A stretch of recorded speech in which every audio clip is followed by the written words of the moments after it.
Quelle est, Monsieur le Président, votre position dans le dossier du Sahara? Merci, Monsieur le Président. De l'armée guinéenne, sa population, nous vous remercions à la reconnaissance de Sa Majesté Mohamed VI, de son dévouement et de son esprit croyant, comme il a toujours hérité depuis ses ancêtres. Parce que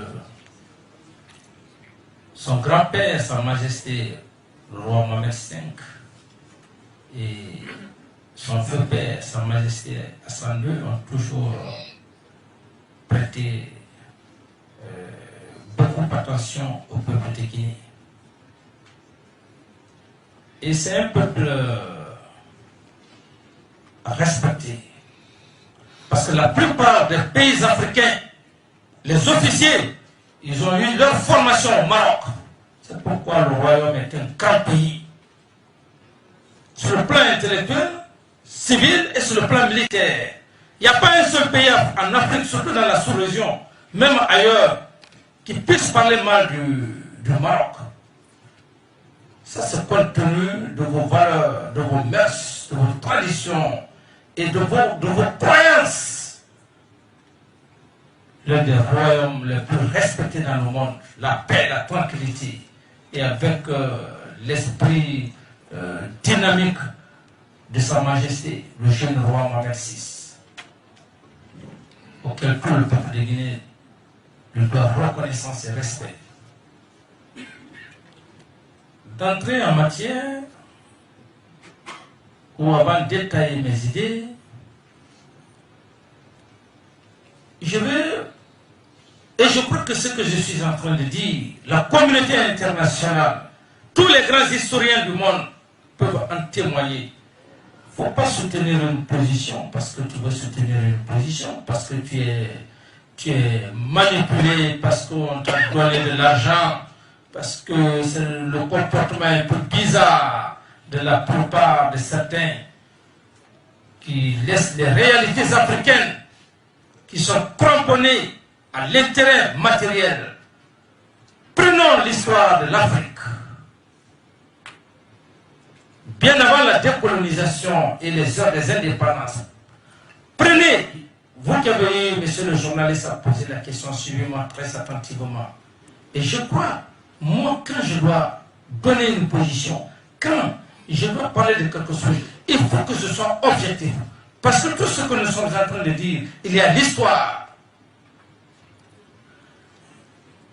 Prenez simplement le Maghreb.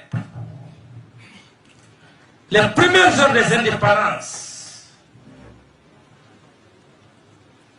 Est-ce que vous avez entendu parler d'un leader, un leader du Sahara? Non, disons la vérité. Parce que c'est l'histoire. Mais par la manipulation, par la cupidité,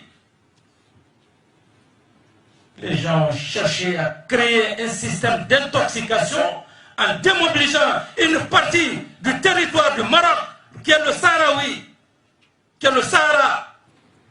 Et puisque la situation est posée, notre position, la position guinéenne, la position historique de la Guinée et des autres pays africains des premières heures des indépendances, lorsque je veux parler de Ben Bella,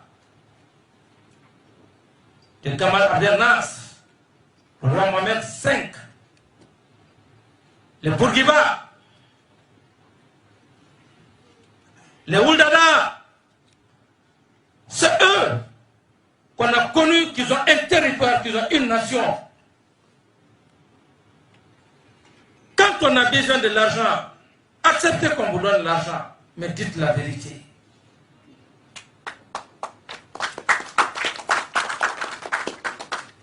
Donc, je resterai dans la position historique de la Guinée et de tous les pays africains et de l'histoire, en reconnaissant que le Sahara le Sahara. Non, d'abord quand on dit Sahara occidental, ça maintenant c'est des déformations. Mais le Sahara est une partie intégrante du Maroc. Et un jour, l'histoire va donner raison. L'histoire donnera raison parce que